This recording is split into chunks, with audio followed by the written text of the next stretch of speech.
হজের ফজিলত 12টা। কয়টা? আজকে 12টা শোনেন। 1 নম্বর, যারা হজ করবে তাদের পিছনের গুনাহ আল্লাহ মাফ করে দেন। জামিআ তিরমিজির 811 নম্বর হাদিস, عن أبي هريرة رضي الله تعالى عنه قال قال رسول الله صلى الله عليه وسلم من حج فلم يرفث ولم يفسق غفر له ما تقدم من ذنبه।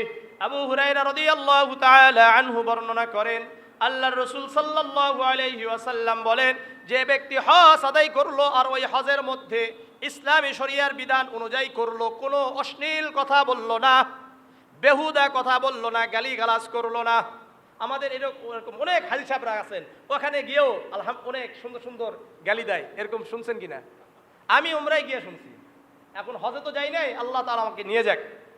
কিন্তু অনেক সময় দেখা যায় এ হারাম বাঁধা অবস্থায় একে অপরকে গালি দিচ্ছে, বিশেষ করে তো এজেন্সিকে যে পরিমাণ গালি দেয়, এরা হজ তো কোন জায়গায় যাবে আল্লাহ জানে।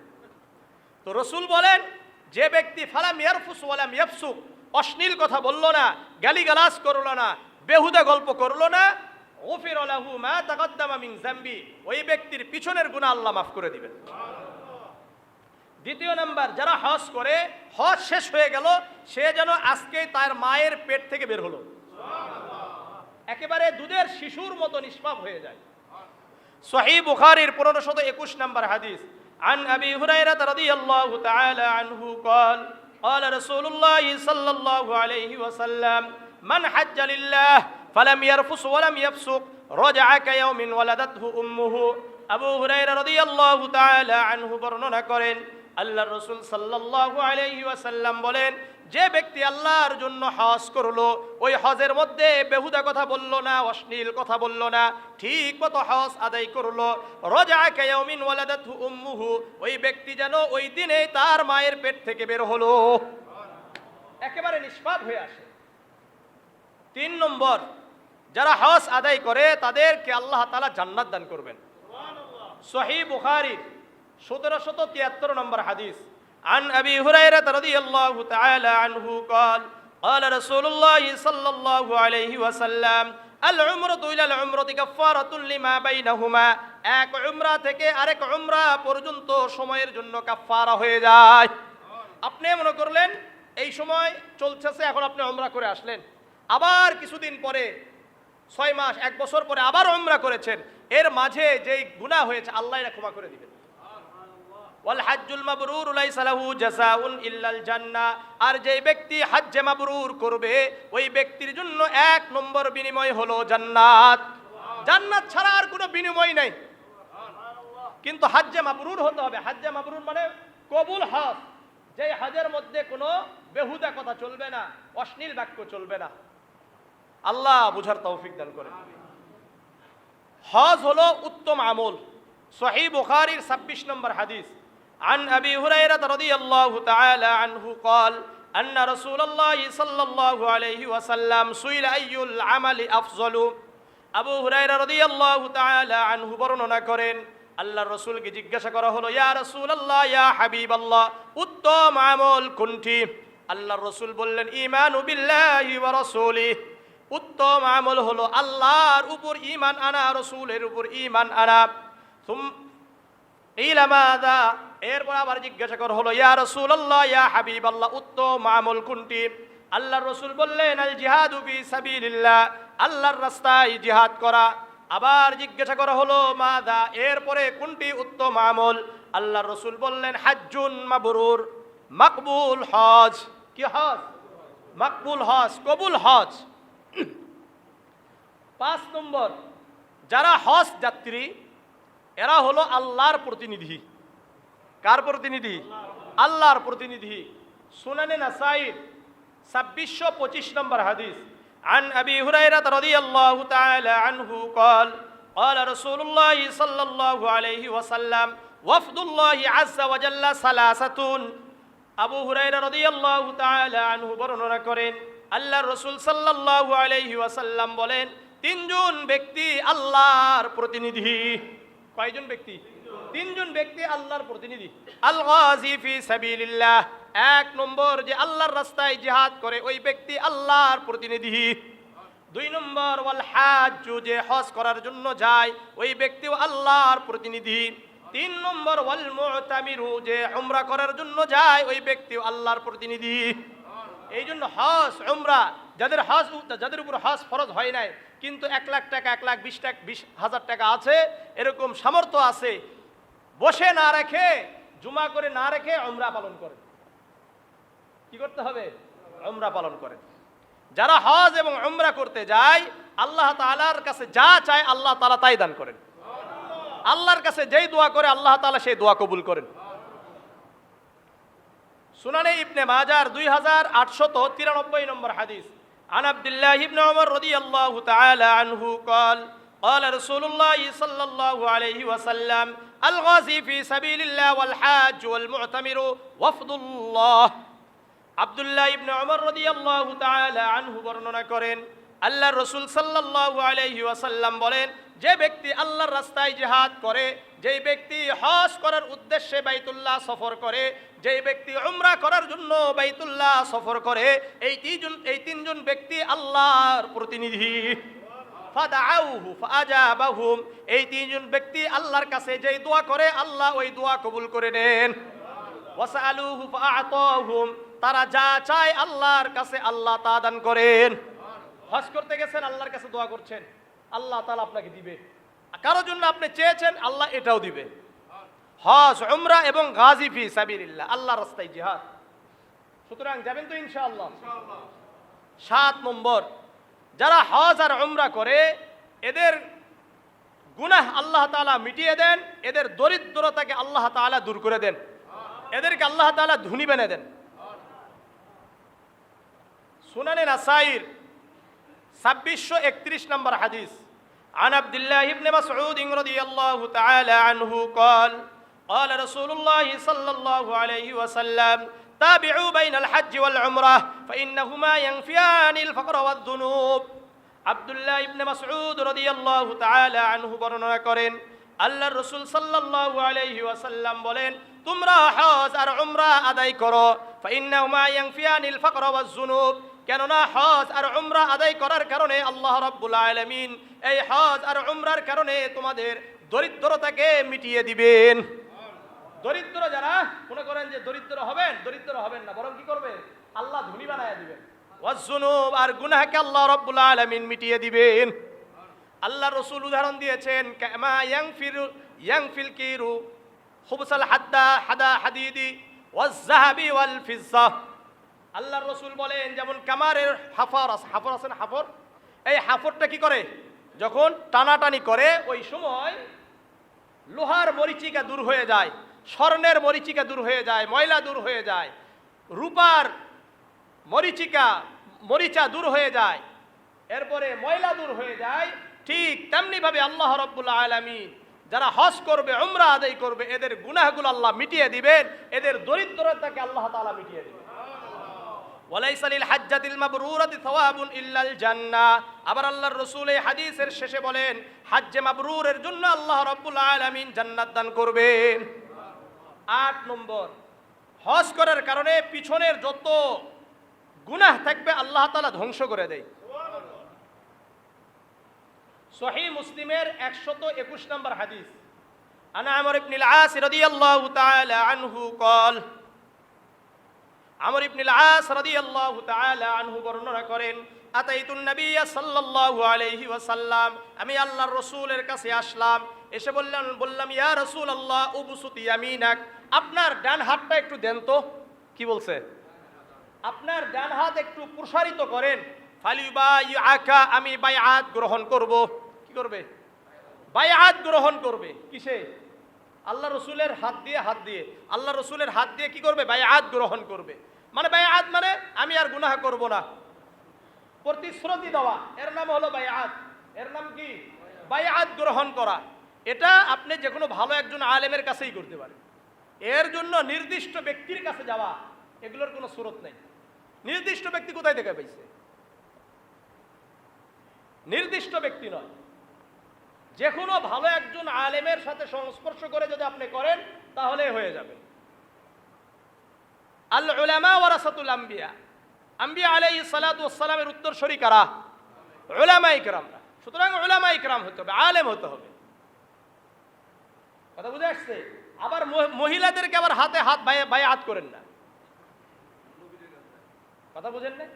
আল্লাহ বুঝার তৌফিক দান করেন। এগুলো হলো ভণ্ডামি।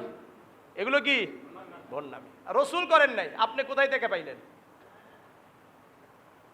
আল্লাহ বুঝার তৌফিক দান করেন। এখন আল্লাহর রসুল তখন যখন উনি বললেন যে হাত দেন, আমি বায়াত গ্রহণ করব, ফাবাসাতা ইয়ামিনাহু, আল্লাহর রসুল হাত বাড়িয়ে দিলেন। আমর ইবনুল আস রাদিয়াল্লাহু তাআলা আনহু বলেন, কবাস্তু ইয়াদি, আমি আমার হাতকে গুটিয়ে নিলাম। আল্লাহ রসুল বললেন, মা লাকা ইয়া আমর, হে আমর তোমার কি হলো? তুমি আমাকে হাত দিতে বললা, হাত দিলাম, এখন তুমি তোমার হাতকে গুটিয়ে নিলা। তখন আমর ইবনুল আস রাদিয়াল্লাহু তাআলা আনহু বলেন, আরাদতু আন আশতারিত, হে আল্লাহর রসুল আমি কিছু শর্ত করতে চাই। আমি যে আপনার হাতে বায়াত গ্রহণ করব, এই বায়াত গ্রহণ করার আগে আমার কিছু কি আছে? শর্ত আছে। আল্লাহর রসুল বললেন, তাশতারিতু মাজা, হে আমর কি শর্ত তোমার? তখন উনি বললেন, আইয়ুগফারলি, আমি আপনার হাতে বায়াত গ্রহণ করব এই শর্তে যে আল্লাহ আমাকে ক্ষমা করে দিতে হবে। আল্লাহ যদি আমাকে ক্ষমা করে দেন তাহলে বায়াত গ্রহণ করব। তখন রাসূলুল্লাহ সাল্লাল্লাহু আলাইহি সাল্লাম বললেন, আমা আলিমতা ইয়া আমর, হে আমর তুমি কি জানো না, আন্নাল ইসলাম ইয়াহদিউ মা কানা ক্বাবলাহু, ইসলাম গ্রহণ করার পূর্বের যত গুনাহ থাকে আল্লাহ ক্ষমা করে দেন।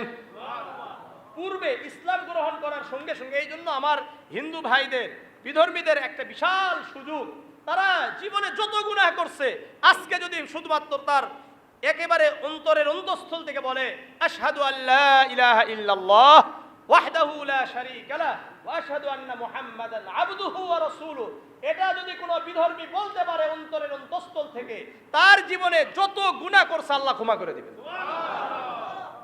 বুঝে আসছে? ওয়ান্নাল হিজরাতা তাহদিউ মা কানা ক্বাবলাহা, হে আমর তুমি কি জানো না, হিজরত করার পূর্বে, হিজরত করার আগে যত গুনাহ থাকে হিজরত করার কারণে আল্লাহ তাআলা ওই আগের সব গুনাহগুলো ক্ষমা করে দেন। ওয়ান্নাল হাজ্জা ইয়াহদিউ মা কানা ক্বাবলাহু, আবার আল্লাহর রাসূল সাল্লাল্লাহু আলাইহি ওয়াসাল্লাম বলেন, হে আমর তুমি কি জানো না, যে ব্যক্তি হজ করলো, এই হজ করার কারণে তার পূর্বের সকল গুনাহ আল্লাহ ধ্বংস করে দেন।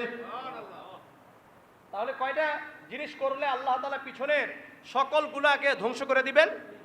এক নম্বর ইসলাম গ্রহণ করার কারণে, দুই নম্বর লিইলাই কালিমাতিল্লাহ, আল্লাহ তাআলার কালিমাকে পুরো দুনিয়াতে ছড়িয়ে দেওয়ার জন্য এক জায়গা থেকে আরেক জায়গায় হিজরত করে, আর তিন নম্বর হজ করতে যায়, আল্লাহ তাআলা তাদের পিছনের গুনাহগুলো ক্ষমা করে দেন। আল্লাহ পিছনের গুনাহগুলো কি করে দেন? ক্ষমা করে দেন। 9 নম্বর, যারা হজ করতে যাবে আল্লাহ তাআলা তাদেরকে জাহান্নাম থেকে মুক্তি দিয়ে দিবেন। সহিহ মুসলিমের 1348 নম্বর হাদিস, আন আয়েশা রাদিয়াল্লাহু তাআলা আনহা قالت قال رسول الله صلى الله عليه وسلم ما من يوم أكثر من أن يعتق الله فيه عبدا من النار من يوم عرفة। আয়েশা রাদিয়াল্লাহু তাআলা আনহা বর্ণনা করেন, আল্লাহর রাসূল সাল্লাল্লাহু আলাইহি ওয়াসাল্লাম বলেন, আরাফার দিনে আল্লাহ রাব্বুল আলামিন যেই পরিমাণ মানুষদেরকে জাহান্নাম থেকে মুক্তি দিয়ে দেন, অন্য কোনো দিন এত মানুষকে জাহান্নাম থেকে মুক্তি দেন না। এই জন্য আরাফার ময়দান কোথায়? মক্কায়। এই দিন আল্লাহ তাআলা জাহান্নাম থেকে মুক্তি দিয়ে দেন। ওয়া ইন্নাহু লা ইয়াদনু সুম্মা ইউবাহি বিহিমুল মালাইকাতা, আর আল্লাহ রাব্বুল আলামিন কাছাকাছি আসেন আরাফার দিনে এবং ফেরেশতাদের সাথে যারা হজ করে তাদেরকে নিয়ে গর্ব করে। এই জন্য আমাদেরকে নিয়ে আল্লাহ তাআলা গর্ব করুক, এটা চান কি চান না? এই জন্য আমি আপনাদের কাছে বলবো, যাদেরকে আল্লাহ রাব্বুল আলামিন সম্পদ দিয়েছেন আর দেরি করেন না। কখন অসুস্থ হয়ে যাবেন, কখন আপনার প্রয়োজন চলে আসবে, তখন কিন্তু আর যেতে পারবেন না। এই জন্য অসুস্থ হওয়ার পূর্বে, বড় বড় প্রয়োজন আসার পূর্বে ইনশাআল্লাহ আমরা হজ করার জন্য চেষ্টা করি। আল্লাহ আমাদেরকে বুঝার তৌফিক দান করেন। 10 নম্বর,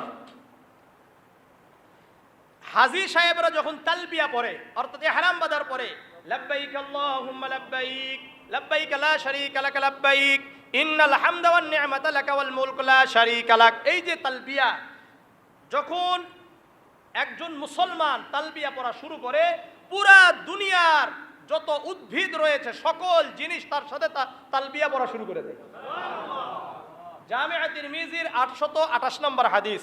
আন সাহল ইবনে সাদ রাদিয়াল্লাহু তাআলা আনহু قال قال رسول الله صلى الله عليه وسلم ما من مسلم يلبي الا لباه من عن يمينه او عن شماله من حجر او شجر او مدر حتى تنقطع الارض من ها هنا وها هنا। সাহল ইবনে সাদ রাদিয়াল্লাহু তাআলা আনহু বর্ণনা করেন, আল্লাহর রাসূল সাল্লাল্লাহু আলাইহি ওয়াসাল্লাম বলেন, কোন মুসলমান যখন ইহরাম বাঁধার পরে বলে লাব্বাইক আল্লাহুম্মা লাব্বাইক, তার ডান এবং বাম দিকের যত বৃক্ষরাজি রয়েছে, যত উদ্ভিদ রয়েছে, যত জমিন রয়েছে, হাত্তা তানকাতিয়াল আরদু মিন হা হুনা ওয়া হা হুনা, পুরা দুনিয়ার এই প্রান্ত থেকে অপর প্রান্ত পর্যন্ত লাব্বাইক আল্লাহুম্মা লাব্বাইক বলা শুরু করে দেয়। এই জন্য আপনি আমি যদি হজ করার জন্য, উমরা করার জন্য তালবিয়া শুরু করি, আমার আপনার সাথে পুরা দুনিয়া তালবিয়া পড়া শুরু করে দেয়। 11 নম্বর, যারা হজ করতে গিয়ে মারা যাবেন ওখানে, তাদেরকে আল্লাহ রাব্বুল আলামিন কিয়ামতের ময়দানে তালবিয়া পাঠরত অবস্থায় উঠাবেন। কথা বুঝে আসছে? মানে আপনি হজ করতে গেছেন, মারা গেছেন, কিয়ামতের ময়দানে যখন উঠবেন তখন আপনি কি বলবেন? লাব্বাইক আল্লাহুম্মা লাব্বাইক। আপনি যদি এটা পড়তে পড়তে উঠেন, আপনার কি চিন্তা আছে নাকি? কোনো চিন্তা থাকবে না। বুঝে আসছে? সহিহ বুখারীর 1266 নম্বর হাদিস এটা। আনা আব্দুল্লাহ ইবনে আব্বাস রাদিয়াল্লাহু তাআলা আনহু قال بينما رجل واقف مع رسول الله صلى الله عليه وسلم بعرفة।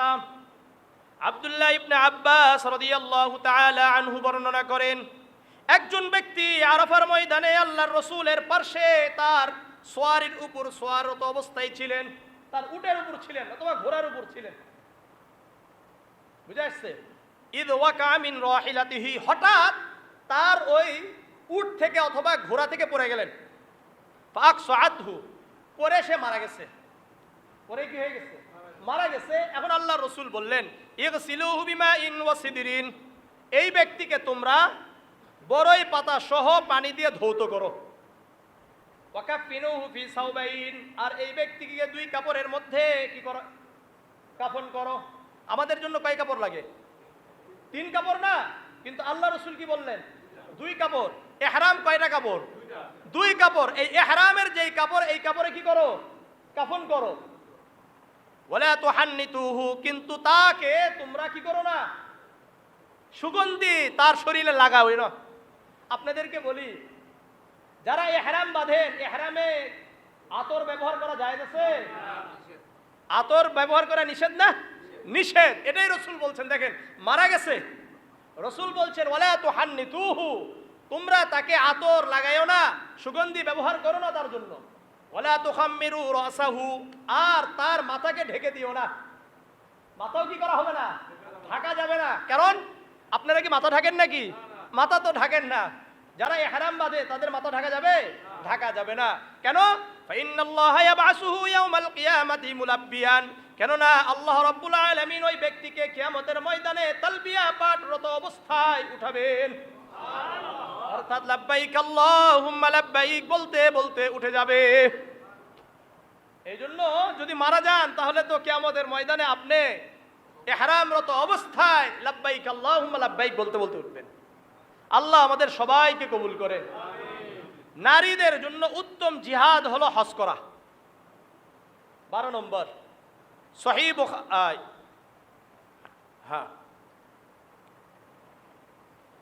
সহিহ বুখারীর 1520 নম্বর হাদিস। আন আয়েশা রাদিয়াল্লাহু তাআলা আনহা قالت, উনি বললেন, ইয়া রাসূলুল্লাহ ইয়া হাবিবাল্লাহ, নারল জিহাদ আফজালুল আমাল, আমরা তো জানি যে জিহাদ করা উত্তম আমল। আফালা নুজাহিদু, আমরা কি জিহাদে যাব না? আয়েশা রাদিয়াল্লাহু তাআলা আনহা রাসূলুল্লাহ কি বলছেন? জিহাদ তো উত্তম আমল, সুতরাং আমরা জিহাদ করতে চাই, জিহাদে যেতে চাই। আল্লাহর রাসূল বললেন, ওয়ালাকিন্না আফসালাল জিহাদি হাজ্জুন মাবরুর, কিন্তু নারীদের জন্য উত্তম জিহাদ হলো হজ করা। উত্তম জিহাদ কি? হজ করা। সুতরাং আল্লাহ রাব্বুল আলামিন আমাদের সবাইকে সুস্থ অবস্থায় হজে যাওয়ার তৌফিক দান করেন, উমরায় যাওয়ার তৌফিক দান করেন। এই জন্য আমি আপনাদের কাছে একটা অনুরোধ করব, যাদের উপর হজ ফরজ তারা তো হজে এখনই চলে যাবেন, যাদের উপর হজ ফরজ হয় না, ওই পরিমাণ সম্পদ নাই, কিন্তু 1 লাখ 1.5 লাখ টাকা আপনার কাছে আছে, আপনি আর দেরি করেন না, কমপক্ষে উমরাটা করে আসেন, আল্লাহর ঘরটা স্পর্শ করে আসেন, হাজরে আসওয়াদটাকে চেষ্টা করে চুম্বন করে আসার জন্য চেষ্টা করেন, আল্লাহর রসুলের রওজা মুবারকে গিয়ে এলাম ইয়া রাসূল, অর্থাৎ আসসালামু আলাইকা ইয়া রাসূলুল্লাহ বলে আসার জন্য চেষ্টা করা যাবে তো ইনশাআল্লাহ। তো বাইতুল্লাহ কার ঘর? আল্লাহর ঘর। এগুলোর একটা শাখা, এর নাম কি? মসজিদ। আল মসজিদু বাইতুল্লাহ, আল মসজিদু বুয়ুতুল্লাহ। মসজিদগুলো কার ঘর? আল্লাহর ঘর। যেমন কাবা আল্লাহর ঘর, ঠিক তেমনি ভাবে এই মসজিদগুলো কার ঘর? আল্লাহর ঘর। সুতরাং আমরা যাইতে পারছি না, কমপক্ষে সর্বদা এই মসজিদগুলোর সাথে আমাদের সম্পৃক্ততা থাকা দরকার, তাই না?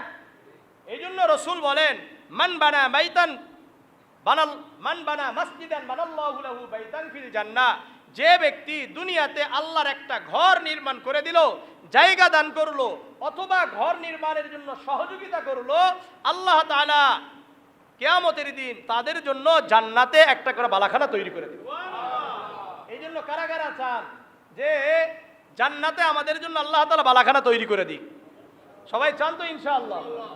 আর আরেকটা কথা মনে রাখবেন, সদকায়ে জারিয়া যেগুলো, সবচাইতে উত্তম সদকায়ে জারিয়া হলো মসজিদ নির্মাণ করা, যেখানে কোনো প্রশ্ন থাকে না, যেখানে কোনো প্রশ্ন থাকে না। এটা হলো আল্লাহর ঘর। এটা কার ঘর? আল্লাহর ঘর। সহিহ মুসলিমের 4115 নম্বর একটা হাদিস আছে, আবু হুরায়রা রাদিয়াল্লাহু তাআলা আনহু থেকে বর্ণিত, রাসূলুল্লাহ বলেন, ইযা মাতাল ইনসানু ইনকিতু আনহু আমালুহু ইল্লা মিন সালাসাতিন। যখন মানুষ মারা যায়, তার সকল আমল বন্ধ হয়ে যায়। সকল আমল কি হয়ে যায়? বন্ধ হয়ে যায়। শুধুমাত্র 3টা আমল বাকি থাকে। কয়টা আমল? 1 নম্বর সদকায়ে জারিয়া। 1 নম্বর কি? সদকায়ে জারিয়া। একটু সাইড দেন। সদকায়ে জারিয়া। 2 নম্বর আও ইলমান ইনতাফাউ বিহি, উপকারী জ্ঞান। আর 3 নম্বর ওয়ালাদিন সালিহিন ইয়াদউ লাহু, নেককার সন্তান। এই 3টা আমল আমার আপনার সর্বদা কি থাকবে? জারি থাকবে। তাহলে সদকায়ে জারিয়া আমার আপনার থাক।